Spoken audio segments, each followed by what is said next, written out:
Hi గారు, welcome to our channel. ప్రస్తుతం మనతో పాటు దాము బాలాజీ గారు సీనియర్ జర్నలిస్ట్ ఉన్నారు. వారితో ఒకసారి మాట్లాడదాం. సార్ నమస్కారం. సార్ జగన్మోహన్ రెడ్డి గారు కోటరీ దాటి బయటకు వస్తే తప్పితే ఆయనకు రాజకీయ భవిష్యత్తు ఉండదు, ఈ కోటరీలో ఉన్న వాళ్ళే ఆయన్ని ముంచేస్తారు అని చెప్పేసి మొన్న రీసెంట్ గా విజయసాయి రెడ్డి గారు కామెంట్స్ చేశారు కదా. ఇప్పుడు ఒక చర్చ అయితే జరుగుతుంది. అసలు ఈ కోటరీ అంటే ఏంటి, ఈ కోటరీలో ఎవరున్నారు? విజయసాయి రెడ్డి గారు ఏమో తను ద్వితీయ శ్రేణి కోటరీలో ఉన్నారని చెప్పుకుంటున్నారు. మరి ప్రథమ శ్రేణిలో ఉన్నది ఎవరు అని చెప్పేసి కూడా మాట్లాడుకుంటున్నారు. వీళ్ళు ఏ రకంగా జగన్మోహన్ రెడ్డి గారు ముంచారు అని చెప్పేసి చర్చించుకుంటున్నారు. మరి కోటరీ గురించి మీరేం చెప్తారు? ఆయన కామెంట్స్ ఏ విధంగా చూస్తారు?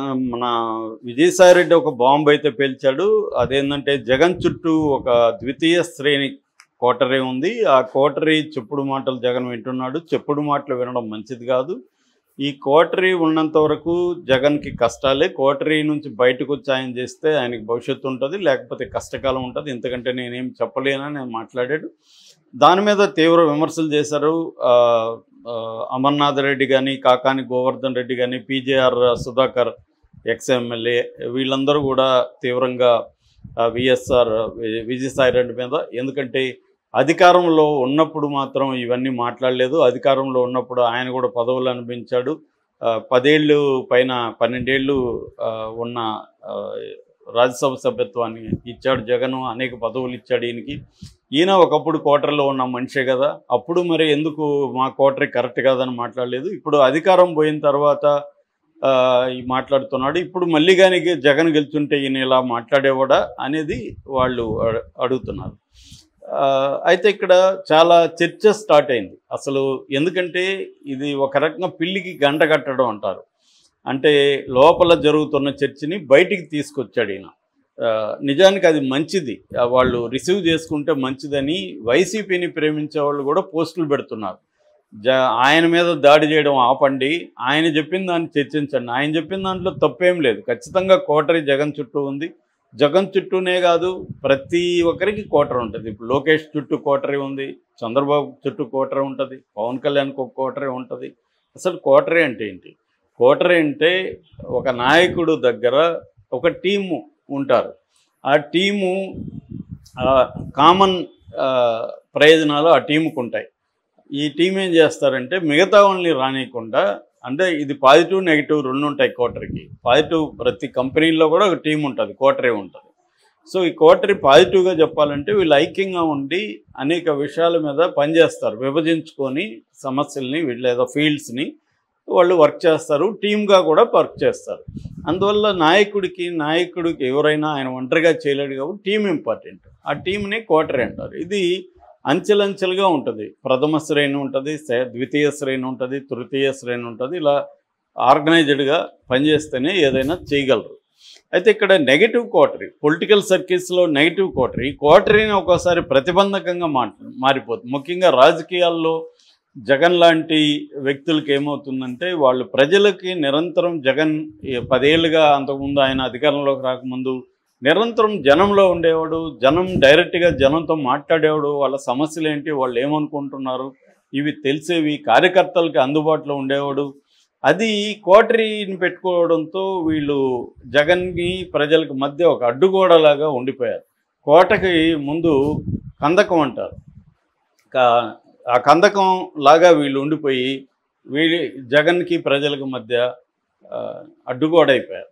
దానివల్ల ప్రజలు కానీ ఇంకొక నాయకులు కానీ చివరికి ఎమ్మెల్యేలు ఎంపీలు కలవాలన్నా ముందు ఈ కోటరీని కలవాలి, వీళ్ళ క్లియరెన్స్ తీసుకోవాలి. ఇది అయ్యే పని కాక చాలామంది వీళ్ళకి చెప్తే వీళ్ళు మాట్లాడరు. ఒకవేళ ఎంత కష్టపడి జగన్ చెప్తే పలానా ఆయన గలువు, ఆయనతో ధనంజయ రెడ్డిని గలువు, ఇంకొక అతన్ని సజ్జల అన్నను గలువు అని చెప్పేస్తాడు.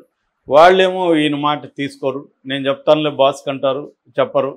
సో ఇలాగా వీళ్ళ సమస్యలు తీరవు, అసంతృప్తి పెరిగిపోతుంది. ఇలాగే ఎప్పటి నుంచో, ఇది ఎప్పుడో కాదు, నాకు ఈ విషయాలు చాలామంది ఎంపీలు ఎమ్మెల్యేలు చెప్పారు. ఎప్పుడు లాంగ్ బ్యాకే, అధికారంలో ఉన్నప్పుడే. జగన్ మమ్మల్ని కలవట్లేదు, మేము చెప్పింది వినట్లేదు, అంతా కొంతమంది ఆయన చుట్టూ ఉన్నారని చెప్పారు. సో ఇప్పుడు ఈ నెగిటివ్ కోటరీ అనేది ప్రతి ఒక్కరికి ఇబ్బందికరంగానే ఉంటుంది. ప్రతి నాయకుడు కూడా ఏంటంటే కోటరీని దాటి ప్రజలతో అప్పుడప్పుడైనా మమేకం కావాలి, వీళ్ళని కార్యకర్తలను కలవాలి. చంద్రబాబు కూడా ఈ ప్రాబ్లం 2014 నుంచి 19 వరకు ఉండింది.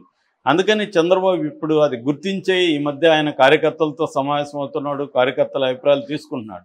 అయినా కూడా తెలుగుదేశంలో ఇప్పటికి కూడా తీవ్ర అసంతృప్తులు ఉన్నాయి చంద్రబాబు మీద. ఇక పవన్ కళ్యాణ్ అంటే ఆయనే సర్వస్వం. ఆయన ఇంకా కోటరీ మాట వింటాడో లేదో తెలియదు, కానీ కోటరీ కూడా ఆయనకి తక్కువే ఉంటుంది. ఫైనల్గా ఆయన నిర్ణయాలే కాబట్టి మంచి అయిన చెడ్డైనా పవన్ కళ్యాణ్కి ఇబ్బంది లేదు. ఆయన ఒక పద్ధతిలో నడుపుకొని వెళ్తున్నాడు. కానీ జగన్తో ప్రాబ్లం వచ్చేసరికి ఏమైందంటే ఆయన 10 ఏళ్ళుగా ప్రజల్లో కార్యకర్తల్లో ఉండి ఒకసారికి అధికారంకి వచ్చేసరికి కంప్లీట్ చేంజ్ అయిపోయేసరికి ఎక్స్పెక్టేషన్స్ ఉంటాయి, అసంతృప్తులు ఉంటాయి. అది ప్రాబ్లం. ఇప్పుడు కూడా ఆయన పేరుకైతే తాడేపల్లి ఇంటిని కార్యాలయంగా మార్చాడు, కానీ ఇప్పుడు కూడా ప్రజలు కార్యకర్తలు వెళ్తే డైరెక్ట్గా కలిసే పరిస్థితి లేదు. పోలీసులు అడ్డుకుంటున్నారు, నాయకులు ఎవరైనా రికమెండ్ చేయాలి. ఇప్పుడు కూడా సేమ్ క్వార్టరీనే ఆయన దగ్గర ఉంది. సో ఇప్పుడు చర్చ ఏంటంటే ఎవరు ఈ క్వార్టరీ అని డిస్కషన్ వస్తుంది. ఇందులో ప్రథమ శ్రేణి క్వార్టరీ ముందుగా చూద్దాం. ప్రథమ శ్రేణి క్వార్టర్లో ఒకప్పుడు విజయసాయిరెడ్డి కూడా ఉండేవాడు, ఈయన కూడా క్వార్టర్లో ఉండేవాడు. ఆ మేరకు వాళ్ళ విమర్శలు కరెక్టే. ఈయన ఒకప్పుడు క్వార్టర్లో ఉండి ఇప్పుడు క్వార్టరీ అంటాడు అనేదంటే అవును, మరి క్వార్టర్ వల్ల నష్టం జరిగింది అనేది ఆయన గ్రహించి చెప్తున్నాడు. సో ఆయన ఏ ఉద్దేశంతో చెప్తున్నాడు అనేది పక్కన పెట్టి ఆయన చెప్పిన దాంట్లో వాస్తవం ఉంటే మనం దాన్ని పరిష్కరించుకోవాలి కదా అనేది వైసీపీలో చాలామంది చెప్తున్నారు. నిజానికి విజయసాయిరెడ్డి బయటపడి చెప్పకముందే ఎప్పటి నుంచో ఫేస్బుక్లో, ట్విట్టర్లో, అంటే ఎక్స్లో పోస్టులు పెడుతున్నారు. సో ఈయనకి ప్రథమ స్థాయిలో ఒకప్పుడు విజయసాయిరెడ్డి ఉండేవాడు, వైవి సుబ్బారెడ్డి, పెద్దిరెడ్డి రామచంద్రారెడ్డి, వాళ్ళ కొడుకు మిథున్ రెడ్డి, తర్వాత సజ్జల రామకృష్ణారెడ్డి, మాజీ ఐఏఎస్ ధనంజయ రెడ్డి. వీళ్ళు ప్రధానంగా ప్రథమ శ్రేణి క్వార్టరీ, అంటే ఫస్ట్ దీంట్లో వీళ్ళు ఉంటారు. సెకండ్ దీనికి వచ్చేసరికి కమ్యూనికేషన్ సలహాదారుడు జీవీడి కృష్ణమోహన్. ఈయన ఒకప్పుడు ఈనాడు ఎడిటోరియల్ పేజ్ చూసుకున్నాడు, తర్వాత ఇక్కడ చేరాడు. అట్లాగే జగన్ క్యాంపు కార్యాలయానికి సంబంధించిన పిఏ కె నాగేశ్వరరెడ్డి, ఈయన్ని కేఎన్ఆర్ అని పిలుస్తారు. ఈయన కూడా సెకండ్ దీంట్లో రంగులో ఉంటాడు. అట్లాగే వైసీపీ మీడియా ఇన్ఛార్జి ప్రధాన కార్యదర్శి పూడి శ్రీహరి, అట్లాగే ఆరోగ్యశ్రీ ట్రస్ట్ స్పెషల్ ఆఫీసర్, సీఎంకి కూడా స్పెషల్ పిఏ ఆయన డాక్టర్ హరికృష్ణ, అట్లాగే సీఎంకి ప్రోగ్రామ్స్ని కోఆర్డినేట్ చేసే ఎమ్మెల్సీ తలశిల రఘురాం, ఆయన ప్రజెంట్ ఎమ్మెల్సీగా ఉంటున్నాడు. అట్లాగే గుంటూరు జిల్లా వైసీపీ నాయకుడు లేళ్ల అప్పిరెడ్డి, అట్లాగే చిత్తూరు జిల్లా నాయకుడు ఇప్పుడు ఒంగోలు ఇన్ఛార్జి చెవిరెడ్డి భాస్కర్ రెడ్డి. వీళ్ళు సెకండ్ ఇది అనమాట. సో విజయసాయిరెడ్డి చెప్పిన ఉద్దేశం ఏంటంటే ఈ ఫస్ట్ స్థాయి వాళ్ళని దాటి జగను ఈ సెకండ్ రంగు వీళ్ళు ఉన్నారు కదా, ద్వితీయ శ్రేణి కోటరీలోకి బందీ అయిపోయాడు అనేది విజయసాయిరెడ్డి ఆరోపణ. అంటే ఫైనల్గా ఆయన ఇంకా మనం డీప్గా అర్థం చేసుకుంటే ఆయనను పక్కన పెట్టాడు జగను. ఆయన మాట వినడం మానేశాడు, వీళ్ళ మాట వింటున్నాడు. ఒక చెవిరెడ్డి భాస్కర్ రెడ్డి, ఒక తలశిల రఘురాము, ఇలాంటి వాళ్ళ మాట వింటున్నాడు, కానీ నా మాట వినట్లేదు అనేది ఆయనకి ఆక్రోశం. అంటే ఆయన మనసులో చోటు పోయింది అనేది ఆయనది. సరే, ఆయనది పక్కన పెడితే ఇప్పుడు ఈ కోటరీల వల్ల ఏమవుతుందంటే మిగతా నాయకులు జిల్లాల్లో పనిచేస్తారు గట్టిగా, వాళ్ళకి ఒక సమస్యలు వస్తాయి, అక్కడ జగన్ దగ్గరికి మాట్లాడాలనుకొని వస్తారు, వాళ్ళు ఈ కోటరీతో బందీలు అయిపోతారు. వాళ్ళు రఘురామ్తో మాట్లాడాలి, లేకపోతే చెవిరెడ్డితో మాట్లాడాలి. వీళ్ళ ప్రయోజనాలు ఉంటాయి, వీళ్ళేమో పార్టీ ప్రయోజనాలు. వీళ్ళల్లో చాలామందికి ఇప్పుడు ఆయన సజ్జల లాంటి వాళ్ళకి ప్రత్యక్ష రాజకీయాలతో అనుభవం కూడా లేదు. ప్రత్యక్ష రాజకీయాలు వేరు, థియరాటికల్ అండర్స్టాండింగ్ వేరు. నువ్వు ఎన్ని పుస్తకాలు చదివి ఎన్ని జరిగినా నువ్వు గ్రౌండ్ లెవెల్లో పనిచేస్తుంటేనే నీకు విషయాలు కరెక్ట్గా అర్థమవుతాయి. న్యూయాన్సెస్ అంటారు, ఆ న్యూయాన్సెస్ తెలుస్తాయి. సో అప్పుడు అక్కడ ఎటువంటి ఇబ్బందులు ఉన్నాయి కార్యకర్తలకి. సో ఈ వాలంటీర్ల వల్ల కార్యకర్తలు అంతా కూడా దూరం అయిపోయారు. అంటే జగన్ ఏంటంటే తను ఒక ఒంటి స్తంభం మేడ అంటారు, అటువంటి ఒక ఒంటి స్తంభం మేడలో ఉండిపోయాడు. జగన్ వర్సెస్ జనం, నేను బటన్ నొక్కతా జనానికి డబ్బులు ఇస్తా, జనాలు నాకు ఓటిస్తారు. ఇంత సింప్లిస్టిక్ దీంట్లోకి జగన్ వెళ్ళిపోయాడు. అంత సింపుల్గా ఉండదు వ్యవహారం. కార్యకర్తలు గట్టిగా ఉండాలి, తనకి సపోర్ట్ సిస్టమ్స్ స్ట్రాంగ్గా చూసుకోవాలి. తన కులం కావచ్చు, తన మీడియా కావచ్చు, ఇవన్నీ పక్కన పెట్టి దీన్ని ఒక ప్రైవేట్ లిమిటెడ్ కంపెనీ లాగా పార్టీని నడిపాడు. ప్రైవేట్ లిమిటెడ్ కంపెనీ ఎలా ఉంటుందో అలాగే ఆలోచించాడు తప్ప పొలిటికల్ పార్టీ లాగా నడపలేదు అనేది ఆయన మీద విమర్శలు.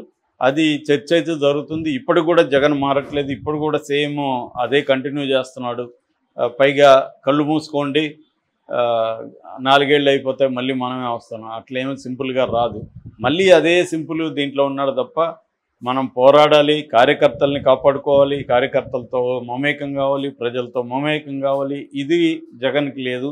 అక్కడ పోయి బెంగళూరులో కూర్చుంటున్నాడు, అప్పుడప్పుడు వస్తున్నాడు, కొంతమందిని పిలిచి తనే మాట్లాడి పంపించేస్తున్నాడు తప్ప అతను ప్రజల అభిప్రాయాలు వినట్లేదు, కార్యకర్తలతో స్పెండ్ చేయట్లేదు. ఇదే కోటరే అడ్డుకుంటా ఉంది అన్న విమర్శలు ఇప్పటికి కూడా ఉన్నాయి. అది ఈయన కొండబద్దలు కొట్టాడు బయట. ఇది ఖచ్చితంగా వైసీపీ దీన్ని తీసుకోవాలి.